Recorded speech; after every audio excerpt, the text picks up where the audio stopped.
దేవునికి స్తోత్రం. మీ అందరికీ నా వందనాలండి. దేవుని యొక్క మహాకృపను బట్టి మరొకసారి మీ మధ్యకి రావటానికి దేవుడిచ్చిన ఈ అవకాశంను బట్టి దేవుని ఎంతగానో స్తుతిస్తూ ఉన్నాను. చాలా సందర్భాలలో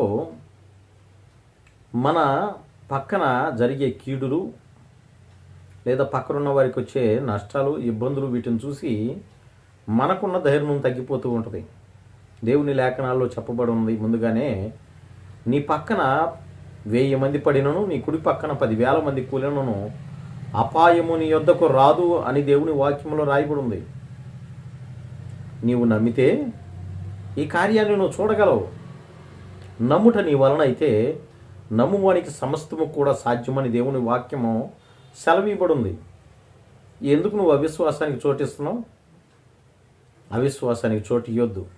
విశ్వాసంతో నిలబడు. నీకు కలిగి ఉన్న దాన్ని గట్టిగా పట్టుకోమని ప్రభు సెలవిచ్చారు.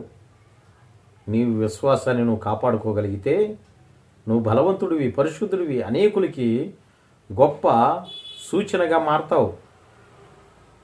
వినుట ద్వారా విశ్వాసం కలిగిద్దని దేవుని వాక్యంలో రాయబడి ఉంది. అయితే ఏం వినాలి? లోక సంబంధమైన అన్నీ కాదు, క్రీస్తుని గురించిన వార్త మనము వినేవారిగా ఉండాలి. దేవుని గురించిన వార్త వినగలిగితే మనలో ఉన్న ప్రతి అవయవం కూడా పురిగొల్పబడిద్ది, బలపరచబడిద్ది. నీవు వయసు పైబడుచున్నప్పటికీ కూడా నీ వృద్ధాప్యంలో కూడా దేవుడు యవ్వన బలాన్ని అనుగ్రహించగలడు. నమ్మితే ఈ కార్యాన్ని నువ్వు చూస్తావు.